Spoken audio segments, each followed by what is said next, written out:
Today we are in the book of Exodus in our reading journey for the year. We finally got out of the book of Job. I know that some of you are glad of that. It was a very long road to hoe there for quite a while, and yet we finally emerged at the end, and Job was restored. And so now we're in the book of Exodus. And I'm going to read from the book of Exodus, chapter 14. Chapter 14. One of the things that I do every night is I try to turn the electric mattress pad on before I go to bed so it's nice and warm when I get in there. And I put it on 4 yesterday, and I went to bed, and I fell asleep so fast I forgot to turn it off. So I'm cooked. I'm well done. My tongue is dry. It's going to stick to the roof of my mouth. So if I motion, Marcia, if you'll run the water to me. No, I don't need it right now. But anyway. All right, so we're going to read Exodus chapter 14, beginning in verse 1. And what's happened in the book of Exodus is that the Israelites have been delivered out of Egypt. They have left to go and worship God. And the Egyptians have had the 10th and final plague of the firstborn. And so let's see what it says.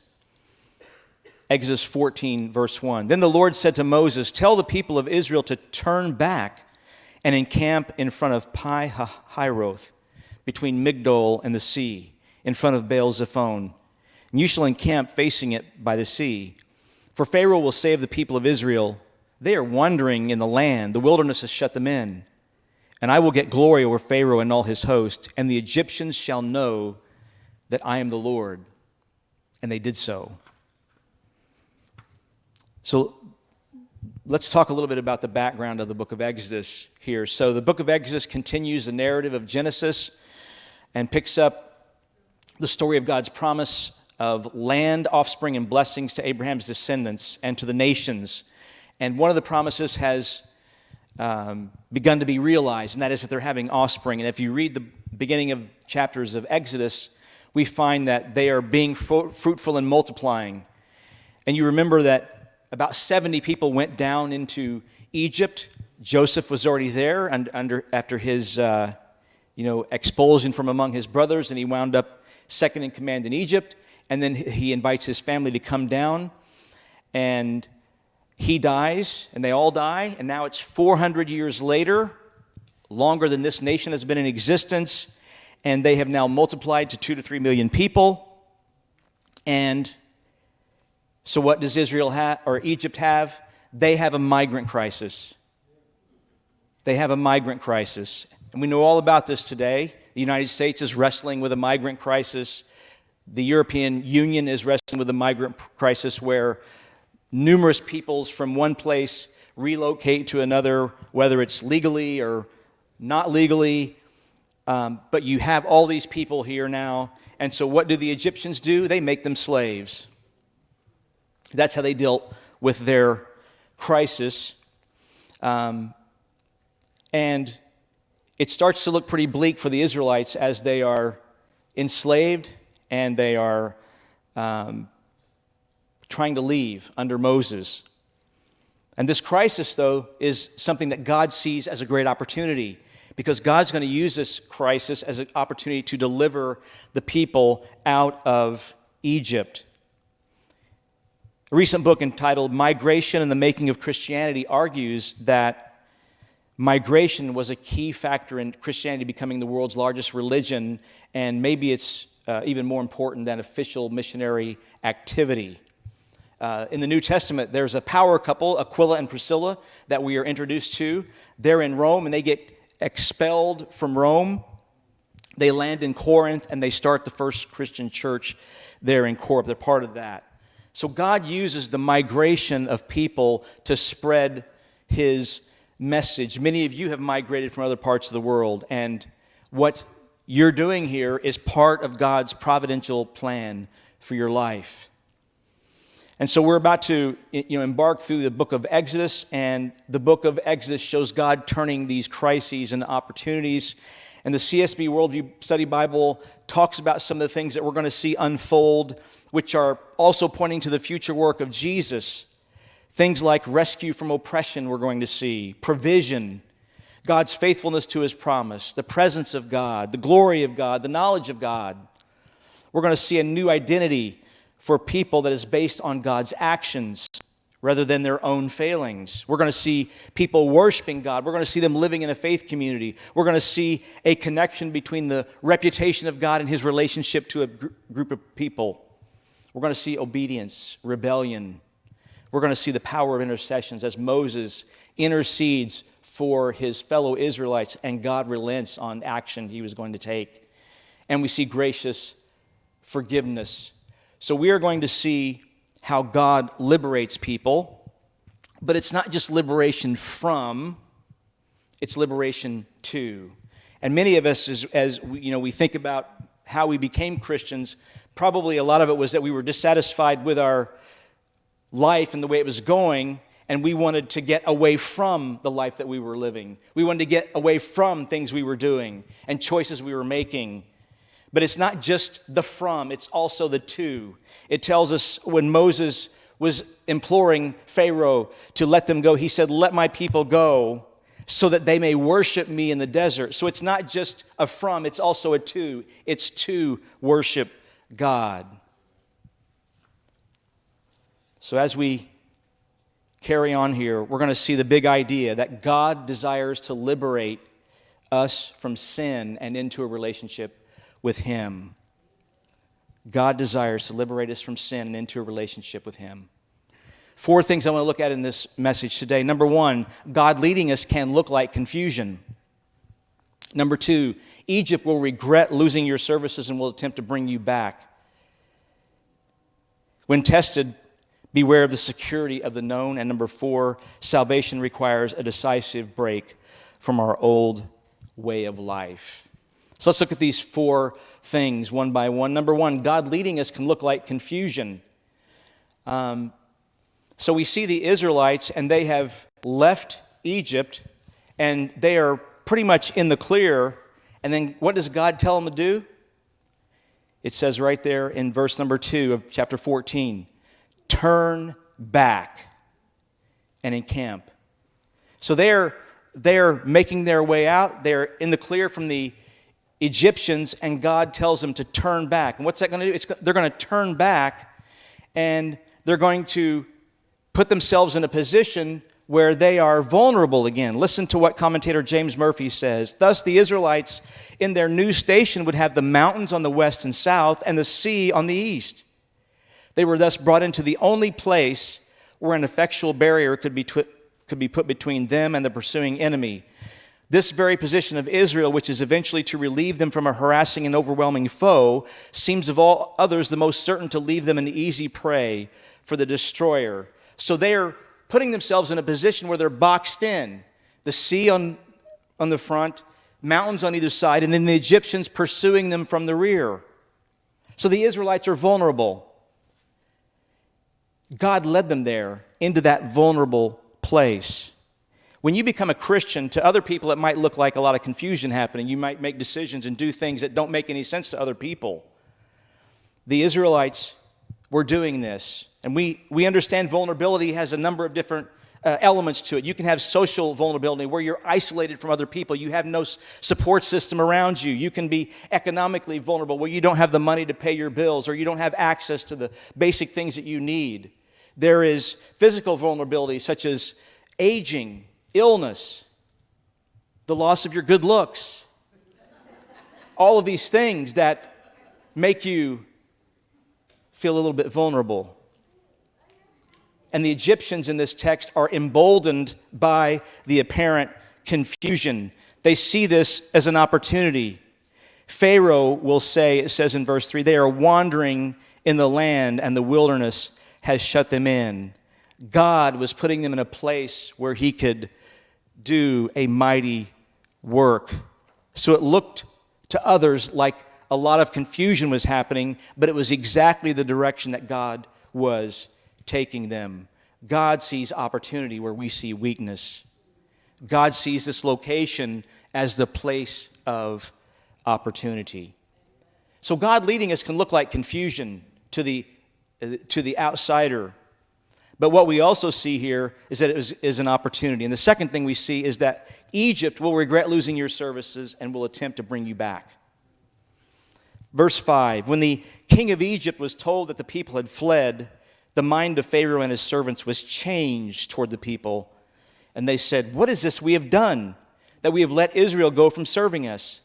So he made ready his chariot and took his army with him and took 600 chosen chariots and all the other chariots of Egypt and with officers over all of them. And the Lord hardened his heart.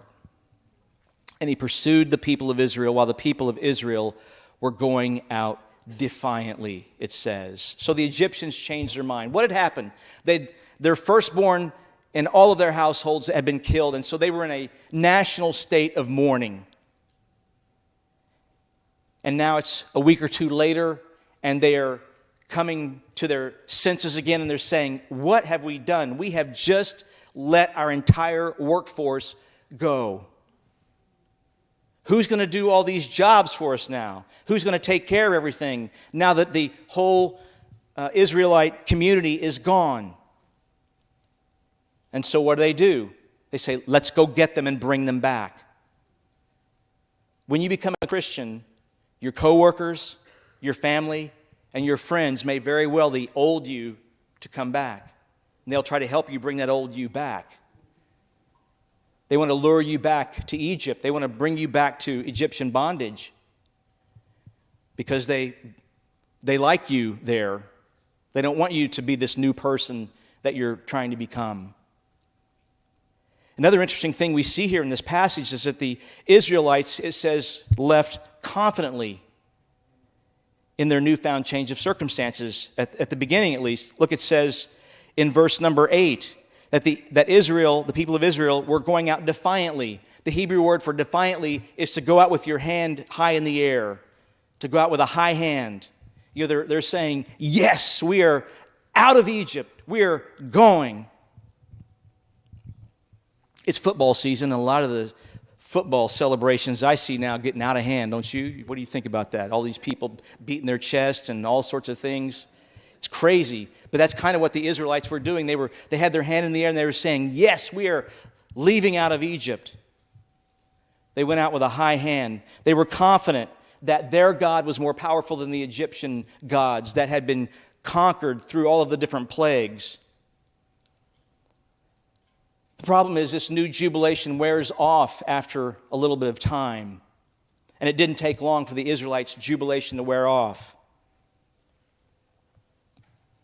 You ever purchase a new car? How many of you are driving a new car right now? You just recently purchased one. Okay, we got one person willing to admit they're driving a new car. Over here's another one over here. Okay. So some of you know what I'm talking about. You get in your car and it's got that new car smell, and it's just, you know, like, this is great. My car is so new. It smells like the chemical compounds and the glue and the plastic that's in the car, and it is just so good. And then some of you take your older car and you spray the new car smell spray in it, and you relive that moment for just a little while. Then it takes a few months, but eventually the new car smell wears off. Marcia, my wife, and I, we've had 3 brand new cars in our lifetime. 3. After we got married, we bought a car from her dad for $400. Overpaid. If you can imagine that, $400 and I overpaid. So then we bought a 1986 Mercury Lynx. We'd been married just over a year. We had to have a new car. When you're young, you don't know any better. What do? You go out and you buy a new car. You think, this is not hard to buy a new car. We were broke all the time after that. So it was another 20 years before we bought a new car. A 2006 Plymouth Grand Voyager, kind of a nice light blue, butane blue it was called, like the flame, the color of a flame, that blue color. It was an amazing soccer mom van that I didn't drive very much. We shouldn't have had to buy that because we had a Plymouth Grand Voyager that was, I think, in 1998 before that. It was paid off. Things were great. We went to Illinois to visit our families. We were at Marce's dad and mom's house, and he decided to take our children to get donuts one Saturday morning, and he got in the car and he said, hi ho, it's off to the donut shop we go, backed out right into my car, which was our van, which was parked in the driveway in the side of it. And then after that, the car was never quite the same. While we were there, though, he showed me how to do Midwestern body work, which was to take a toilet plunger, and you stick it against the side of the car and you pull it out. Anybody use that method on to do body work on your car? It actually does work a little bit, but we still had a big dent in our car. So we bought the new Grand Voyager, and then now we have the 2019 Honda Accord, which we leased a few years ago, which is my car that Marcia drove to church this morning, so that I had her car, which didn't start, so I had to take an Uber to come to church this morning here. So it's been quite a day already for me. So it's been a long time since I've smelled the new car smell. But it wears off anyway, so we all end up in the same spot at some point, and that is without the new car smell. Being new in the faith has a particular set of challenges. The new car smell, the new faith smell, wears off in a similar way. A new Christian smell, you might call it. C.S. Lewis wrote a book called Screwtape Letters. It's a satirical novel where a senior demon is writing to a junior demon on how to tempt a patient, which is a new Christian. The demons call the Christians in the book patients, so they're trying to work on their patience. And so here's what the senior demon tells his nephew Wormwood on how to work on a person who's become a new Christian. He says, work hard then on the disappointment or anticlimax which is currently coming to the patient during his first few weeks as a Christian. The enemy allows this disappointment to occur on the threshold of every human endeavor. It occurs when lovers have gotten married and began the real task of learning to live together. In every department of life, it marks the transition from dreaming aspirations to laborious doing. And what he's saying there is that there's always a point where the new excitement of anything will wear off, whether it's marriage, whether it's your Christian faith. It wears off and it becomes laborious doing. And then much of life is just doing the things you're supposed to do, even if you don't feel all of that excitement that you felt at one point. So Lewis is telling us in that book that Satan is going to attempt to exploit the anticlimax that inevitably comes to your faith. So just like the new car smell wears off, the new job smell will wear off. So brace yourself for that. The new marriage smell will wear off. So brace yourself for that. The new house smell will wear off. So brace yourself for that. The new big screen TV smell that you might want to buy for the Super Bowl, it will wear off. And you will say in a few weeks, boy, I wish I had a little bit bigger TV, because I just can't see this quite well enough, even though it covers my whole wall in the living room. Your first $1 million smell will wear off, even though I would like to smell that, just to smell what it smells like, even as short as it may be. Pharaoh thought he could exploit the Israelites, but he refused to believe that the God of Israel was the all-powerful God. And so we see here, God leading us can look like confusion, but it may actually be an opportunity. Egypt will regret losing your services. Will attempt to exploit when that new Christian smell wears off. And third, when tested, beware of the security of the known. Beware of the security of the known.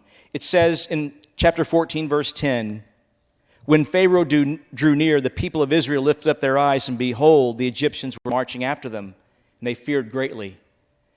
And the people of Israel cried out to the Lord. They said to Moses, is it because there are no graves in Egypt that you have taken us away to die in the wilderness? What have you done in bringing us out of Egypt? Is not this what we said to you in Egypt? Leave us alone, that we may serve the Egyptians. For it would have been better for us to serve the Egyptians than to die in the wilderness. And Moses said to the people, "Fear not, stand firm and see the salvation of the Lord, which he will work for you today. For the Egyptians whom you see today you shall never see again. The Lord will fight for you. You only have to be silent." So the Israelites' faith is immediately tested after they left Egypt, and your faith is going to be tested. And if you're new in the faith, you will certainly be tested. The new will wear off, and you will be tested. That is just a fact of life.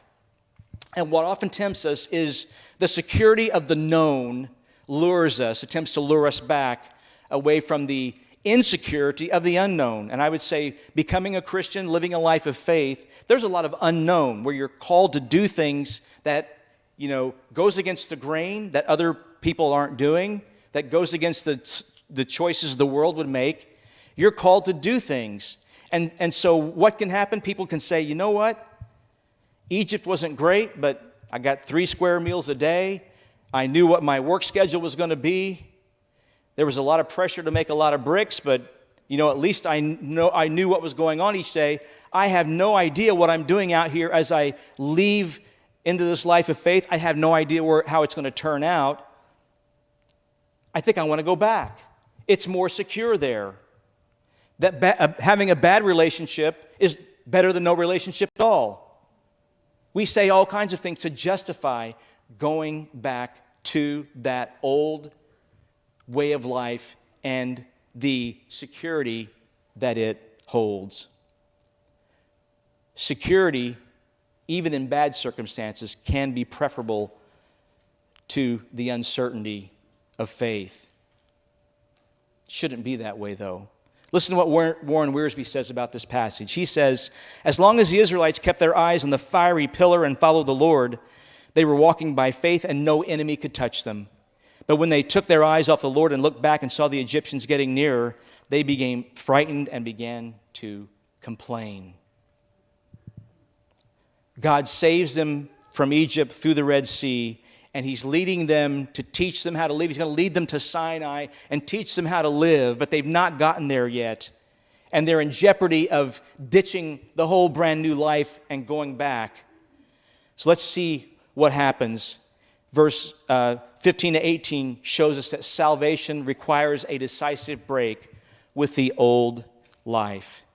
It says in verse 15 of chapter 14, "The Lord said to Moses, 'Why do you cry to me? Tell the people of Israel to go forward. Lift up your staff, stretch out your hand over the sea and divide it, and the people of Israel may go through the sea on dry ground. And I will harden the hearts of the Egyptians so that they shall go in after them. And I will get glory over Pharaoh and all his host, his chariots and his horsemen. And the Egyptians shall know that I am the Lord when I have gotten glory over Pharaoh, his chariots, and his horsemen.'" So there comes a point where there is time for action, even action as opposed to prayer.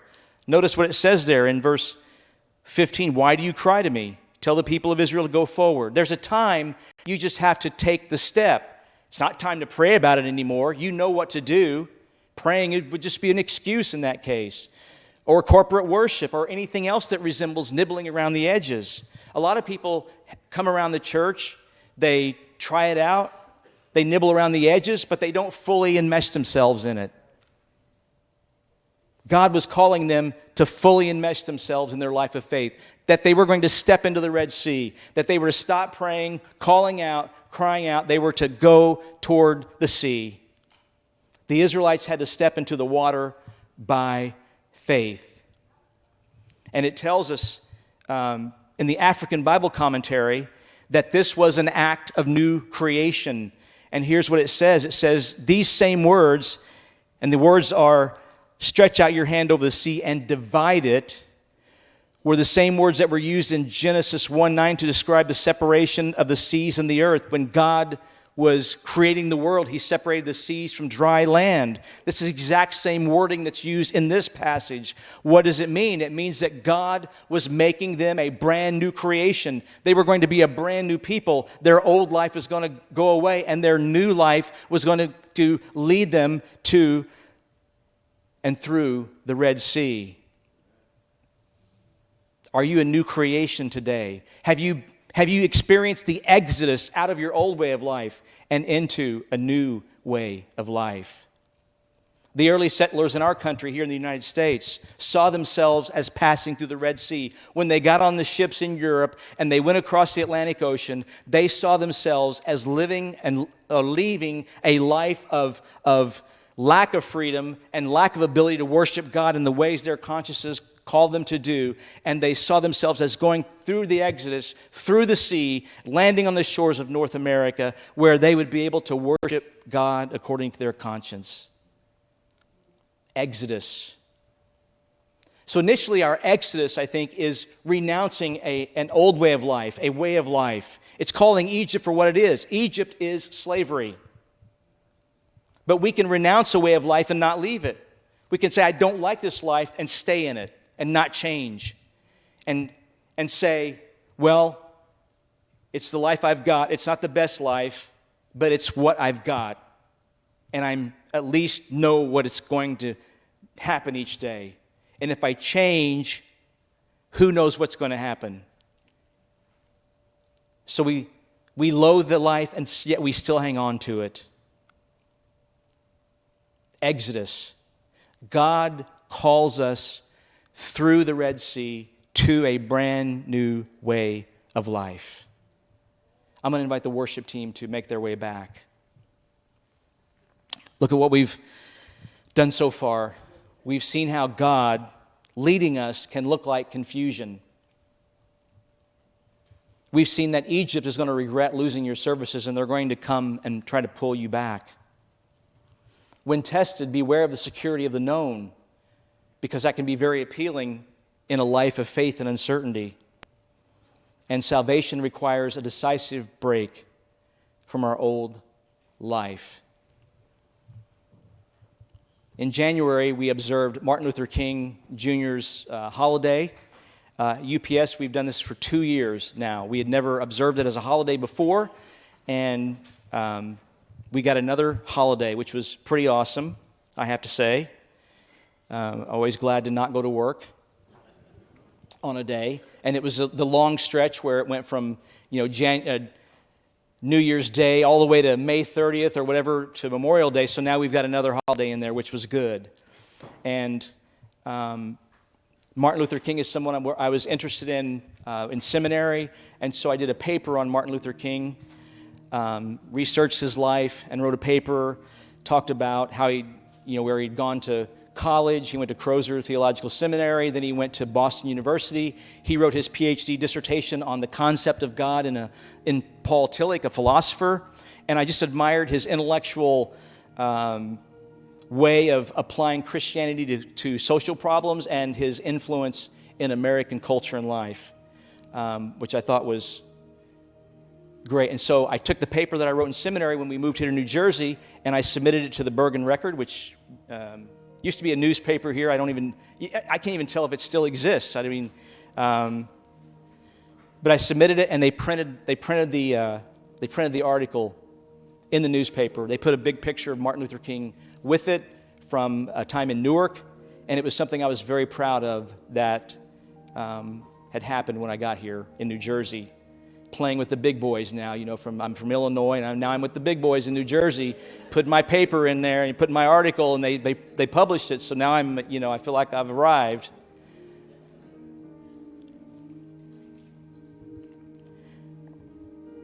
And then in the last few years, there's been a re-emphasis on Juneteenth, which I didn't really know much about. And I found out it was June 19th, 1865, that the slaves in Egypt found out that they had been granted freedom through the Emancipation Proclamation, which had been signed January 1st of 1863. So 2.5 years had gone by, and they did not know. They were in Texas. They were like the farthest reach of the Confederacy. And so they were not told for 2.5 years that they had been granted their freedom. So they were free, but they did not know it. And it was a tragedy. And yet it's also an illustration for us, because I think many people don't know that they've been set free. They're not aware that Jesus has proclaimed freedom for the captives, that Jesus has purchased their freedom through his substitutionary death on the cross. He has done everything possible to make us free, and yet some people are still living in captivity. You know, Jesus saw his own death as an exodus. It tells us in the New Testament that when he went up on the Mount of Transfiguration and he met with Moses and Elijah, one of the things it says he talked about was his departure. And the word for departure in Greek is the word exodus. So he spoke with Moses and Elijah about his exodus that he was about to achieve. Jesus was about to die and resurrect and make the trek through the Red Sea to eternity on our behalf, showing us that we were too going to experience the same thing.